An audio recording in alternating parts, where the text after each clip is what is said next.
So continuing from our other video, we have another one where we're going to try to simplify this into a single log this time.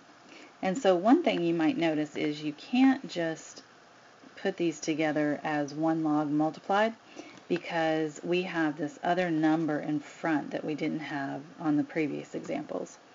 But using one of the properties in kind of the backwards of the way that it was written, because these properties work either way, you can actually take these numbers that are in front and attach them to the x as an exponent.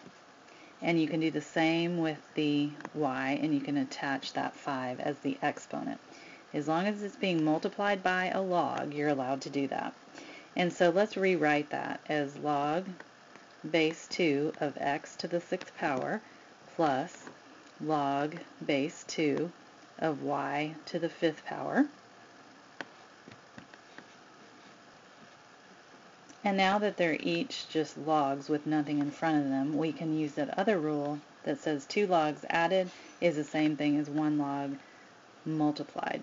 So we're going to do log base 2 and then use parentheses because there's more than one thing that you're including in the log. And you're going to do x to the 6th times y to the 5th. And so that is a single log that represents the same thing as our original problem. Okay, let's try to expand this one now. So we're going to use several of our rules. First of all, since there's dividing going on, we can separate this into log base 9 of x to the 4th minus log base 9 of 729. Then the other rule we're going to use is they don't really like you to have exponents inside a log problem, and so we're going to move that down in front and call it 4 times the log base 9 of just x without the 4.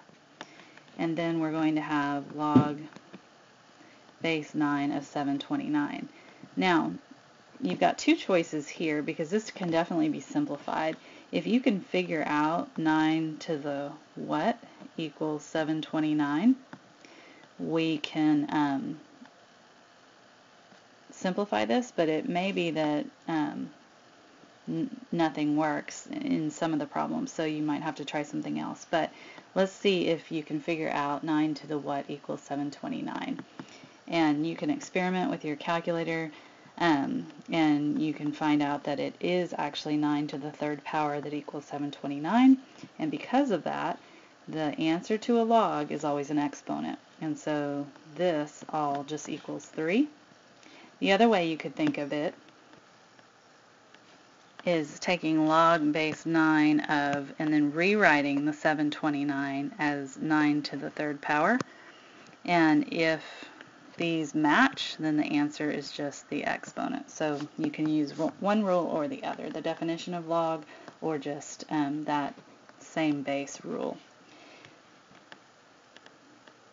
Then there's not a whole lot else we can do with this left term because it's just an x, so we'll never be able to solve for it in this situation, so we'll just simplify it to that, and that's as far as we can go in expanding and simplifying the logs.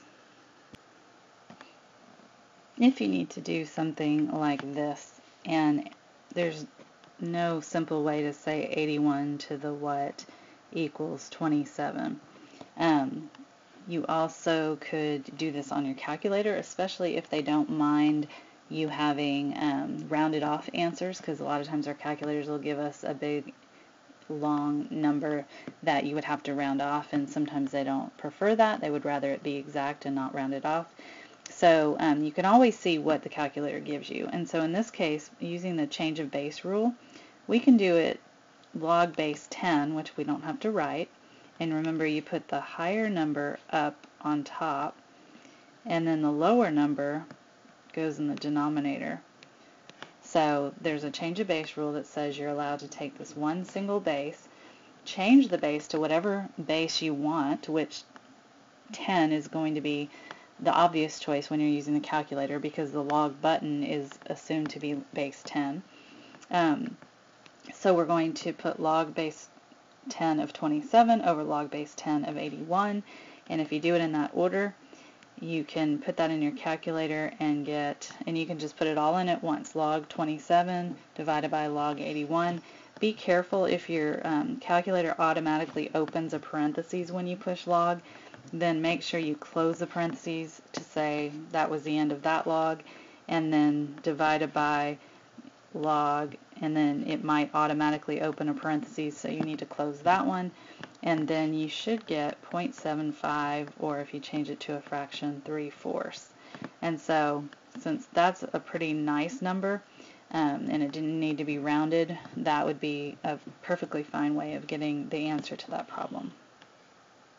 Some textbooks will choose to use ln instead of log for their change of base rule, and so what you could also do is use the ln button and say ln of 27 over ln of 81.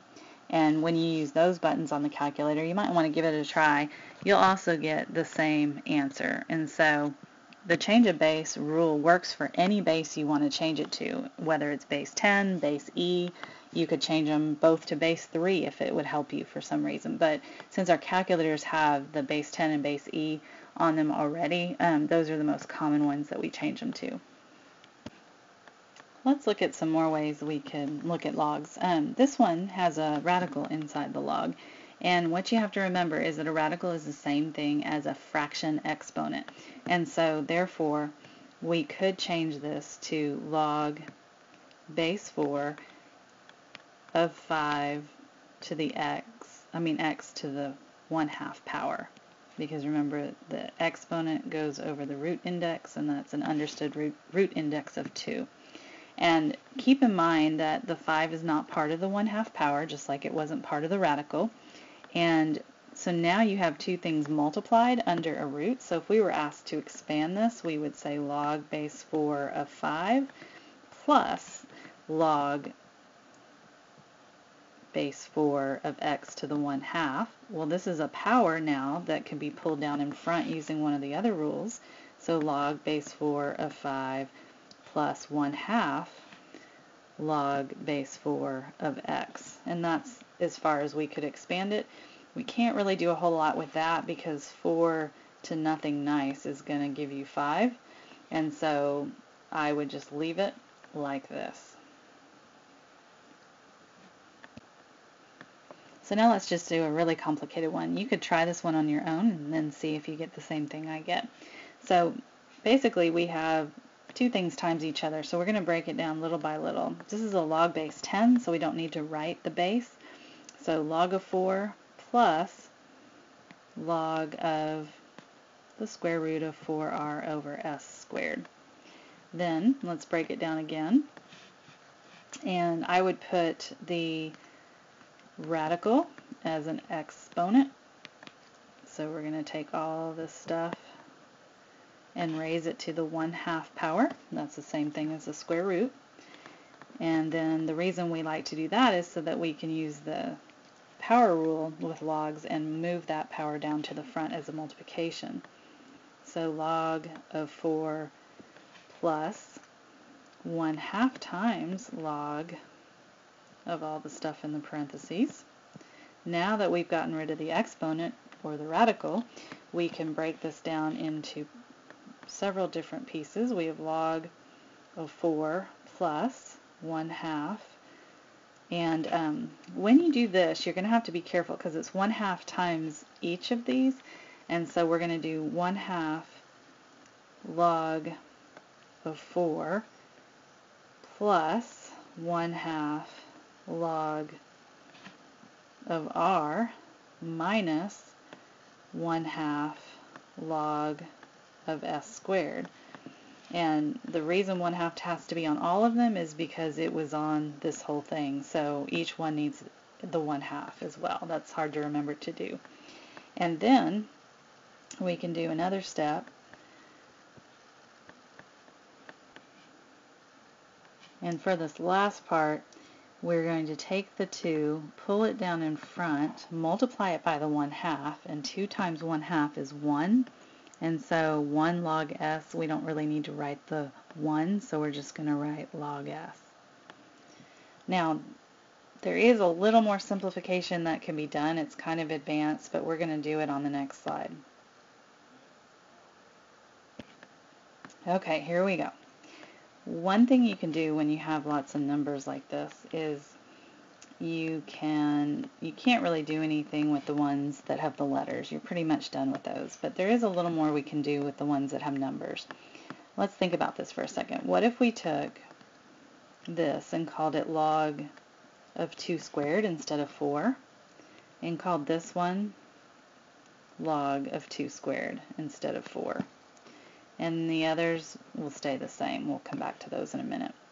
Well, that would mean this could move in front and become 2 log 2, and this could move in front and get multiplied by the 1/2. 2 times 1/2 is 1, so that would be 1 log 2.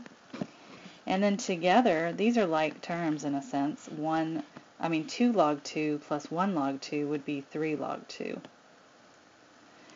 And then we'll bring down the 2 letter ones that have the R and the S in them. And this would be the answer you would see in the answer key. And I just wanted you to know how they would get there if you see a problem like this. But that one's pretty advanced, and you won't see a whole lot of these, but that is about as bad as it can get.